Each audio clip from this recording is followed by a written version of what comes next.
Balandi à Congo Live Télévision, merci pour vos arrêts et belé pour la chaîne YouTube de Congo Live Télévision. Le Belrabino, Matali politique, actualité, Yambo Cannabis au Congo. Le Lopenza, Tozali Bongo Nakati à UDPS, parti au pouvoir. Toko Bongo Namona Mboka à Béchol, Naye Torobela, Matali actualité, aux Ependa au Tambour, Namboka Namso Congo, Mbote Chole. Mbote mama journaliste, Mbote bande onyo so balanda émission na biso Congo Live vraiment toza na disposition à journaliste pour toyebisa bino situation politique mboka na biso. Oui, moi la mboka tokene moko na actualité na biso lobby déjà toki penza message moko motuya oyebimaki na monoko ya chef de l'État Félix Antoine Tshisekedi alansaki penza message na nation nyonso na baimboka nyonso o etali bongo changement de mentalité plutôt et sengeli biso ba congolais to changer mentalité na biso to changer ndenge nini ya kotambola po ete kimi ekota na mboka ezala Congo moko ya unité na ebité na message wana chef de l'État la saki lobby okolobani na message moko très excellent. Message moko kitoko depuis ba président baleki na mboka o makamba bongo to mona te. Ozomona Mobutu Joseph Kabila batiki mboka na trou moko ba bomi éducation peuple congolais. Peuple congolais atikala peuple moko ya désespoir. Donc na so biso minute soke zalaki ke Chadar abima ou soit Fayulu abimaka mais le même biso to changer ba nationalité. Toke na biso ata ba Gabon. Mais nzamba tali ko lela ya peuple congolais. Amoni que souffrance to beti pendant 60 ans. Un aventurier à la tête du pays, il faut un homme sérieux, honnête. Nous avons le président Félix Tshisekedi. Maintenant, confusion est contre les minorités congolais. Les leaders de l'opposition, soit les leaders de parti politique, qu'on les gamba TV, qu'on les n'importe quoi. Et c'est là qui m'a expliqué au peuple congolais. Ndenge situation ezokende président de la République a bengi biso na changement de mentalité. Pourquoi changement de mentalité? Tala lelo même na bino ba journaliste président de la République a lobby gratuité d'enseignement au lieu bino ba journaliste bon le kanaba TV pour expliquer que eloko etikala kozala jamais même temps ba belge bazalaka. C'est pour la première fois président de la République ya solo a continue mboka na ya lobake na sunga ba parents na futa ba enseignant malamu poete bana batanga yo fele mais ba journaliste ba bandi oloba nini ba condition no César renité Boezate yangwana même na kati ya discours à président de la République a répété malobana na koloba ete pona ko kende liboso ezosenga te ke ba condition no ces à la réunie to bandananu les changements c'est maintenant commençons d'abord avec les paix que nous avons pour être faire évoluer Congo. Tala lelo bande on a biso par exemple ya Free DC de ne ba kolela ba ko tumba ba zu ultimatum lelo que d'ici dimanche prochain ba kende pour lundi ba bande les lisusu ozolanda mais ba sud africain ba za ko zo soins médicaux Basi d'Africains bazo autant à l'université congolaise awa. Basi d'Africains bazari déjà très indiscipliné. Ceux qui bazuent la citoyenneté, ceux qui bazuent ba bonne manière, et ça à cause de l'université à Congo na ba bonne manière à ba congolais. Mais lelo à cause de la dictature le roi Joseph Kabila ba Mobutu, ba détruire mboka, ba détruire enseignement mboka, peuple congolais a commis des histoires. Yangwane Sengele un homme honnête, un homme sérieux. Aujourd'hui, maman journaliste, Bible et lobby, il est venu chez les siens. Les siens ne l'ont pas réussi. Qui est venu chez les siens ne l'ont pas réussi, c'est Jésus-Christ. Également avec les Congolais, il y a une confusion là-bas en Israël. Il est venu chez les Congolais va comprendre. Ils vont comprendre les Japonais. Il y a une déclaration même à président Japon. Moi, je ne connaissais pas Félix Tshisekedi, mais je connaissais son père. Car son père fut un homme de principe. Mais c'est que le fils de Tshisekedi Wamulumba être en train de faire en République démocratique du Congo a attiré mon attention. Alors, il est différent comme des autres présidents africains. Et je demande à tous les présidents africains d'emboîter les pas. Oui, moi, un message à président Félix Antoine Tshisekedi, na bêtise, c'était dans le Cameroun et le tribalisme.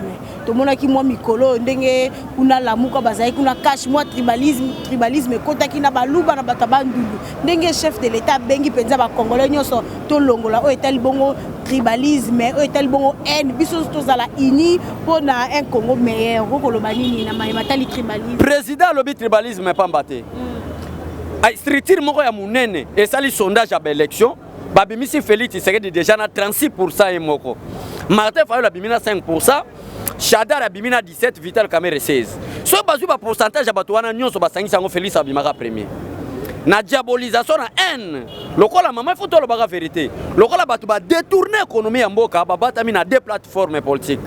moko comme nango lamuka moko comme nango FCC. Ça je vous dis la vérité. Ah bon, FCC on va détruire Boselisme sous coalition. Quand on parle de l'FCC, ce n'est pas tous les individus. Yango somo na gouvernement Oumeli, président Zozela pas bato va détruire Mboka, mais azwa une nouvelle génération. Yango mona ki Oumela ki mama. Mais bato va détruire l'économie. Atozwa par exemple pour la TV Zango, atozwa quelques exemples. Moutoloko la Adolphe Muzito. Lelo si vous êtes enfamé à cause de lui. Il fut premier ministre nommé par Joseph Kabila, Adolphe Muzito. Ozolanda mama nanga. Mais lelo oyo ako yebisa bato ke Félix Tshisekedi azalaki nommé. Non non. Alors le ko la va comprendre que Félix Tshisekedi aza un homme honnête, un homme sérieux. Qu'est-ce qu'il faut faire? Tout ça la nini, tout même tribalisme. Ba memi haine, ba memi tribalisme. Ba zui Adolphe Muzito za mutu oyebani na bandundu. Kendo oyebisa mutu bandundu lokola Félix Tshisekedi za muluba, muluba aroza pouvoir te pour konyata bino lokola nkaya sa. Esprit ya diabolisation. Ba zui Jean-Pierre Bemba en Équateur. Ba lui Bemba en Équateur ba yokela gayo. Kita na terre yebisa bande kona biso Équateur. Muluba konyata bino lokola nkaya sa zo pouvoir te. Ba kela Katanga, ba lui Moïse Katumbi. Atoza no innocent na politique, mais oyebani na simama Zembe. Ndengo sali promotion na simama Zembe boy. Kita na Katanga yebisa ba Katange, muluba zo pouvoir te, bonya te lokola, akonyata bino lokola nkaya sa. Félix Tshisekedi accompagne makambo wana nyonso. Yangwana le message à relancer le peuple congolais. Peuple congolais, biso toza bato nzamba tinda ki biso. Pona ko soutenir toujours message à chef de l'État. Biso to benga magate mututé asalaka choix na yemoka bota ma congolais. Nzamba tindel biso mabela ki to la République démocratique du Congo. Metala ndenge place bato ba bomango. Aba le tribalisme, aba la haine ethnique. Ozala na ba Congo, ozala na Goma, ozala na Katanga, c'est ça qu'on appelle la République démocratique du Congo. Il y a un président de la République à l'objet qu'on ne peut pas parler de la République démocratique du Congo sans citer les Bas-Congo. On ne peut pas parler de la République démocratique du Congo sans citer les Grands Katanga. On ne peut pas parler de la République démocratique du Congo sans citer Bandundu, Kasaï, Maniema partout. Toutes ces 26 provinces-là, conformément à la constitution actuelle, s'appelle la République démocratique du Congo. Torobomana pona ni yango so mona message qui très fort. Ya ko lancer na bana mboka. Abat le tribalisme, abat la haine ethnique. Tous nous sommes des Congolais. Sauvons le Congo. Le Congo était malade. Dans la présidence Félix Tshisekedi, na Jikad au Salami na Japon. Alors quand je suis élu comme président de la République, na koutani na kolela peuple congolais a désespoir. Mais le lot depuis na comme président de la République, espoir du peuple congolais zongi. Mais peut-être les la question nous soit bosani, ko bossa en tant que président de la République a sala qui allusion à 100 jours. Na 100 jours la président de la République a lobi place aux hommes na confusion et kotama na ba congolais. Alors ba ki 100 jours ngozap. 100 jours eza solution à traiter ba problème ba congolais nous sauter. Mais alinde début ya traiter ba nini ba solution. Yango na maman na ko ebiso tito kokomaka décembre 2020 soko moni embouteillage na ville Kinshasa ya retourna biso. Oui, moi na mboka to kende kuna déjà na ngambo ya gouvernement mikoleka ki gouvernement na biso zaki déjà investi programme pesa qui présenté kuna na Assemblée nationale pas ba élu du peuple na ebité programme wana mona mboka premier ministre Ilukamba apesa ki mikoleka ki ba élu du peuple ba boya ki yango de besoin ki mokola vendredi to mona ki ba point zaki ebele et ce programme on est ko m'appelle changement na mboka na Congo na ba point à citer qui pena matali budget sécurité liberté de presse na ebité ba point ba rapport programme ça programme moko meilleur parce que depuis ba fermer les cas ba programme bongo ezala kité ba traiter on a 15 piliers ozolanda sengeli peuple congolais yeba alobi pacification et l'unité du pays insécurité na mboka sila ozolanda maman parce que bande ko na biso a Beni bande ko na biso a Butembo bazala toujours une insécurité. Alors nous devons pacifier la République démocratique du Congo. Akiti na sa lobby l'éducation de base. To ko lo babongo enseignement. Ozolanda mama nanga. To ke kuna commerce ke misala kolongola chômage, la social démocratie. Atesi l'intani ya ba pilier belé pona ko yebisa peuple. Mama pona ko yebisa nini. Il n'a rien Yakobanga. Nyonso Sylvestre Ilunga lobby. Eza na kati ya règlement d'ordre intérieur pe statut à partir. Et donc, ils ont loga sigeza kuna te pona hotel sabino ke ils ont vraiment gouvernement et soit comme un changement. Maman la sobi so Félix Tshisekedi azamutu. Azamutu azana maina makila. Makambo batu balinga ba mema tribalisme soka zaka mutu mususu. Alinga ki afasha albina lembinanga daye papa nanga aza bourgeana ke nanga Belgique na ke sala vie nanga kuna. Mais namura ba congolais. Namuri ya Congo Félix Tshisekedi albi malgré moi na bourgeois. Malgré moi na mutu ambongo na kotika mboka na ngai kende na banzamba papaya te esengeli na sauver nation congolaise yango mo Félix aza Félix Tshisekedi aza mona mobola te wana zana ngo kilta personnalité te Félix Tshisekedi aza mona nzala te aza pe mona commerçant te Félix Tshisekedi aza mona dignitaire ba dignitaire ba belge batika ba koloba ke batamayele baza papa ti Félix aza Donc aza mutala ndako tozali. Il faut que le vérité. Ce n'est pas de l'orgueil, mais place où mutazo comprendre en fait, il faut que son atina bassesse n'a pas nous expliquer. Ndako zo mona oti sekela somme on 2 millions de dollars. Place où bobenga ga siège ya IDPS 2 millions na résidence na limité résidentiel. Au lieu Tshisekedi tia ngona komba Félix Tshisekedi. Ou tu tia ngona komba bana Tshisekedi, a tia ngona ba komba ba combattant pour être à la siège ya IDPS. Même Mobutu azaki président pendant 32 ans. Atika immeuble à Boeto la partie politique na MPR. Même Joseph Kabila a sali 18 ans au pouvoir. Atika immeuble à Boeto la partie na PPRD. Mais Tshisekedi a commis la magistrature suprême té. Atika ndako boy pona kolobake non. Il était l'appelé de Dieu, l'élu de Dieu pour sauver la nation congolaise. Oui, moi, je suis les Oyo, bande konabiso, ba Noirs, ba Congolais, ba Camerounais, ba en Afrique du Sud. Et ba militants, en Congo, ba étudier, ba mécanisme pour marcher pour na non, na makambo ezo sala en Afrique du Sud, au monde la police est dispersée, bango na habité police, na biso ba linga ba to ba pour ma ba pour faire na Afrique du Sud, bango ba sepela. Ouais. Oyebi bien que Fati a formé dans la police na été. Yango zo mona Félix Tshisekedi lokola mona nzambe azotre asala makambuka lokola nzambe. Yesu na saza ko sala makambuka lokola tata na tinda kiye. Félix Tshisekedi est là en colère mais riche en bonté. Ozolanda. Mais Bible le dit que notre Dieu aussi est là en colère mais riche en bonté. Yango zo mona bato lokola la majorité ba congolais, ça il faut qu'on se dise la vérité. La majorité ba congolais ba tondi sa mine indiscipline. Tant ba kuta na président mo za bien éduqué ba comprendre té. Aza lâche. Akolobate yo erto kenda kosala kobo na babaro ko lango masango yebiteka na Bible za mabe nzamba kitana sabe to film article la temps se repentir et Félix Tshisekedi peut comprendre que la majorité des Congolais Mobutu est indiscipliné bango, la majorité des Congolais Joseph Kabila est indiscipliné bango, soki na lobiki na kende na brutalité na koboma ba Congolais nyos azomema ba Congolais lentement sirement pour sauver la nation congolaise. Ozolanda mama nanga mais oyo kolobaka na bandeko na biso ya Afrique du Sud ozomona te bandeko na biso Afrique du Sud mais eko kamwisa biso bandeko Afrique du Sud makamba ko sala lelo nako yebisa yo peuple congolais biso tozana bolingo. Mais en Nigeria, le président nigérien a signé déjà une ordonnance pour la relation diplomatique en Afrique du Sud. Moi, le président Rwanda est passé dans l'Union africaine pour moni et Laurent Malongo. C'était ma continent bango, basali ko réagir. C'était la makambo buzo bezo salama kuna en Afrique. Oui.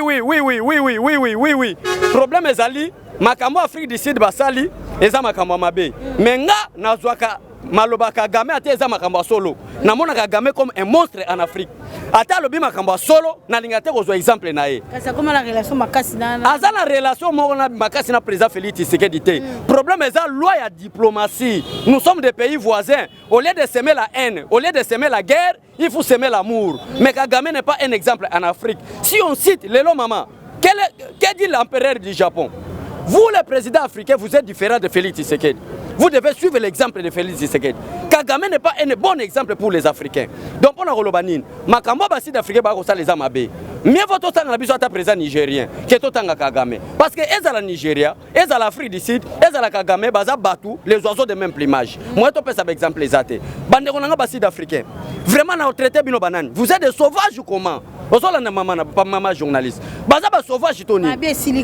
Mais so on n'a pas ça qui mode de que totambola vendredi on a mega ki oyinda mais lokola les hommes intelligents Félix Tshisekedi za na posta ko reconstruire mboka so to bike to banda ko tia ba pine ko buka ba investisseur ba ko bang yango to doser mais soki ba meki ko continuer mama na zo biso jour wana ki vivra vera yo mo moni vendredi le kaki tambola tina ba ipen ba biso ndenge makambo salema ni Kinshasa biso mo to kita tina ambassade ya Afrique du Sud ozona na mama nanga mais bande ko nanga papa nanga vraiment mutombo na ma campagne abengi ngalo bina landi on émission oko pesa modo de bobuka ba sud africain mais oko bossa na ke Félix Tshisekedi alinga tonga mboka yango monti retiraki po momo Félix Tshisekedi azana ba posa ba investisseur baya tala na lokola 20 entreprises à Japon goya chaque entreprise est nommée 1000 personnes.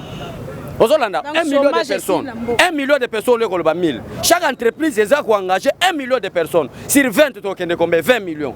Donc chômage est aussi là. Les lois des États-Unis, taux de chômage est à 3,7%. Mais dans le Congo, taux de chômage est à combien? 98,15%. 98. Il n'y a que 1,3% qui travaillent. Les restes sont des chômeurs.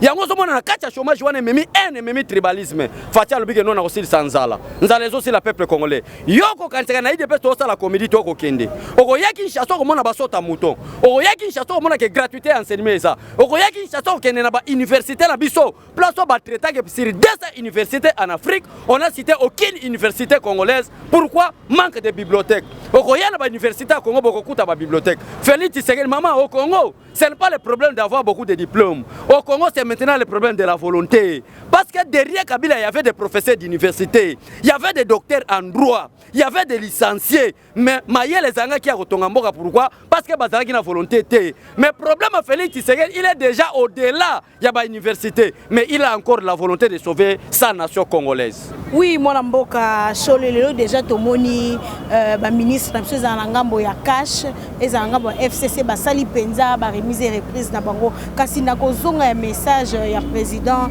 Jean-Marc Aboun tango bayambaki ya ba ministre albaki était na cabinet chaque ministre ya IDPS et sengeli membre na ya famille ezala plus ba combattant oyo ba bundaki na bango lutte ensemble na ebité est-ce que ekosimba maman ekosimba ba osomona na mboko même bino ba journaliste fu boté ya quand même peuple congolais ko ebisaka peuple congolais que soko moni combattant IDPS ayeko luka musala ata muto azawana za ministre FCC il faut que ça combattant IDPS pourquoi parce que tous les combattants IDPS basent la même dimension avec Félix Tshisekedi ndenge Félix Tshisekedi ya ko gérer mboka so ba pesinga na ko gérer parce que biso na to uti eloko moko to uti nzungu moko soko moni muto bebisi na kati ya IDPS aza Judas auprès de Jésus. Vous comprenez? Parce que Judas azalaki moko ba disciple à Jésus. Mais bazalaki kotambola nzela moko te. Donc so moni mutu muyibi na kati ya IDPS, yeba be aza Judas auprès des combattants de l'IDPS. À l'exemple de Tibala, à l'exemple de Moubake, à l'exemple de Sami Badibanga, bazebele. Ce sont des Judas auprès des Tien Tshisekedi wa Mulumba. C'est la loi de la nature. Mais tout combattant de l'IDPS, ata tanga école primaire te, au PCG so que gérer commune nango, maman ko sala plus qu'un docteur en droit. Ça je vous dis la vérité. Le problème c'est pas d'être licencié. Le problème c'est avoir la volonté de servir votre nation. C'est ça le grand problème. Au moins la Chine batangisi bazalaki mayele makasité lokola ba congolais. Mais Chine ba yekoli anglais te, ba yekoli français te. Na langue nationale na bango balobi vous les anglais restez là-bas, les français là-bas. Nous allons reconstruire notre pays seul. Tala le Chine commis. Parmi des pays puissants du monde, parmi les pays permanents du Conseil de sécurité, parmi les G7 oh bah pays ami nene basangana na nkita Chine azali. Mais pourquoi pas le Congo? Nous avons les minéraux, nous avons les diamants. Tozala mabele moko fertile, ni ne kozanga biso. Donc peuple congolais, fatia ko bongisa mboka. Partout dans le monde, yemoko bino mo bomoni mo konza mboka. Yomoko mona ba message de la nation les gars ba président Belé. On a beaucoup d'erreurs, beaucoup d'incohérences. Mais fatia mais mingi peut balobi était chef de l'État, il fallait tirer un drapeau ya mboka Congo, drapeau zaki. Ça ce n'est pas de la comédie. Ça c'est la politique. Félix Tshisekedi n'est pas un aventurier. Moi encore il n'est pas moins sérieux. Ce sont des moins sérieux. Ako mone si ma drapeau tout la bateau bazako sala ba meeting, ba drapeau, ba message de la nation na ba drapeau ba sala ni na mboka. Parce que le logoté ça c'est de la comédie. Nela yebita que avec drapeau ou sans drapeau, Félix Tshisekedi est le sauveur de la République démocratique du Congo. Nela yebi angoté. Problème est qu'est-ce que les gens attendent de Félix Tshisekedi. Bon cause la bana bazwa misala. Maman na ko yebisa yo année prochaine, gratuité il y a soins médicaux de 0 à 8 ans. Bota enseignement gratuit, soins de santé gratuit. L'État considère makambo. Ce n'est pas ce n'est pas de la comédie, mais c'est vraiment une réalité. Tant que Félix a kolobake na kokene na gratuité enseignement, Martin Fayulu bengi batuna na base na bango ya enseignement. A kolobake ça et ça rêve. Et ça réalité à quoi ça peuple congolais. Les lois Félix Tshisekedi bamoni réalité. Il y a gratuité enseignement comme vraiment réalité. Martin Fayulu bengi base albi que non malgré gratuité enseignement et bon bana na récréation mi katena na kosombela bango. Ozo mona degré ba raisonnement ba. Donc peuple congolais, bolanda comédie ya bato ba ko salate. Félix Tshisekedi n'est pas un comédien. Félix Tshisekedi n'est pas un commerçant, mais Félix Tshisekedi est un politicien. Il va régler la situation au Congo politiquement aussi. Oui, moi, je suis allé à Souka, déjà mokolo ya samedi, Ouazaki Bongo, deuxième président de Mboka Congo, Mobutu Sese Seko, et ça qui bongo 22 ans depuis disparition. Kasi Koyoka, message, rapport, il y a programme, il y a Mboka Ilukamba, parmi les points, il y a tout.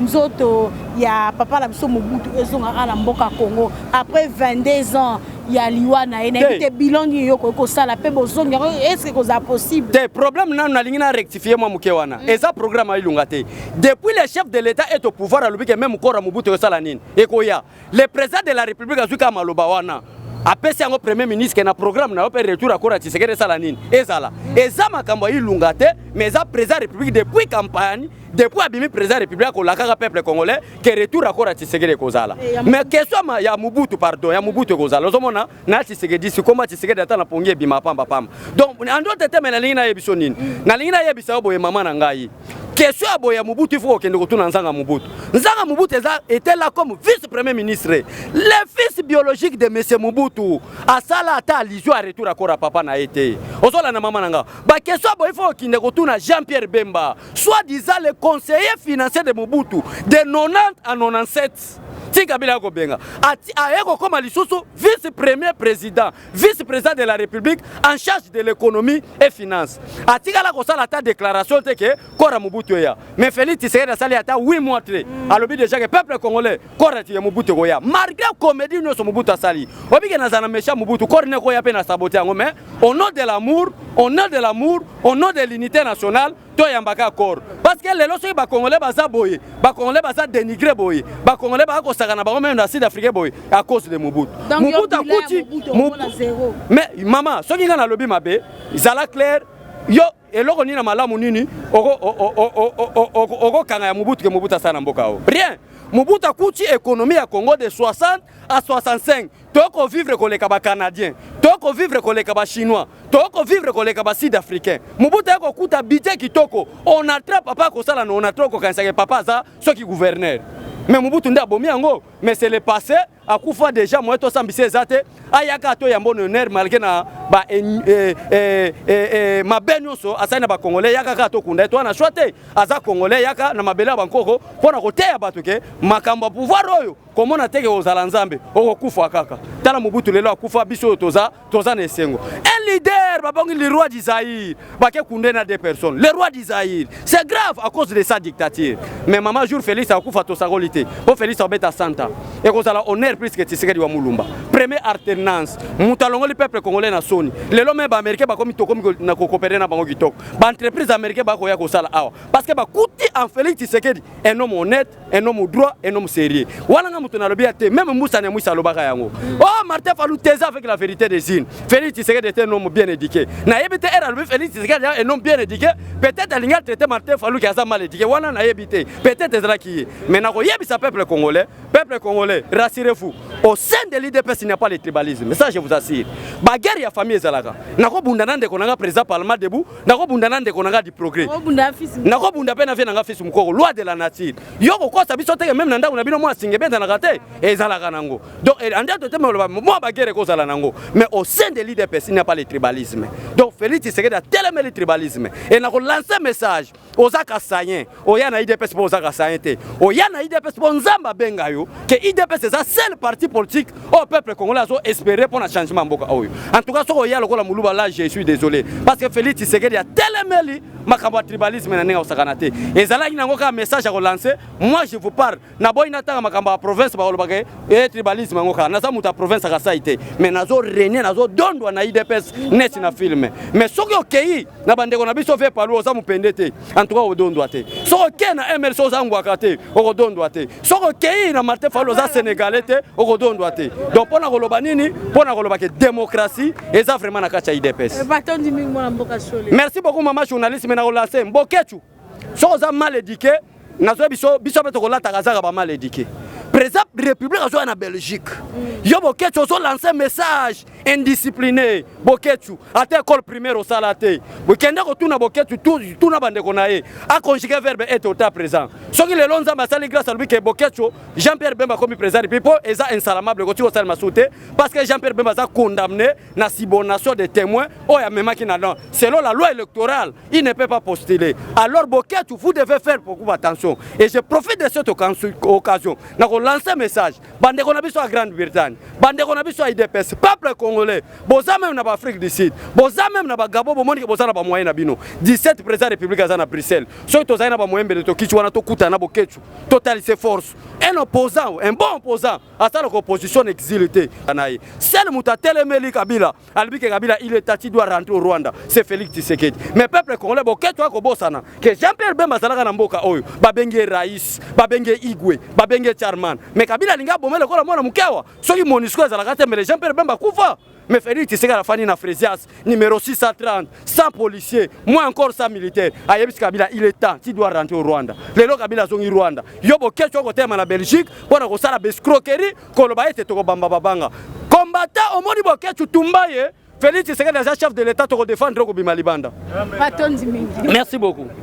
Balandi ya Congo Live Télévision tokomi mongo na suka tombeki bino mwana mboka abe Chole na epenza tolobelaki sur actualité ya mboka na biso Congo tokomi na suka. Merci na odaki mona sima caméra Gibo Tambela. Merci na balandi wa soutenir na biso na mikili ya poto na monument vieux David Olito un tonton doux depuis France. Jean-Si bon mon papa social aux États-Unis. Richard Maka na bosanité mon vieux et allez mamale moté ma chérie Laure Makwebo P Trésor Siasia hein na Junior Madé dans les rassembleurs de Litanche depuis France ngala bino soki nzamba zongité to monani na mikolo ezali koya.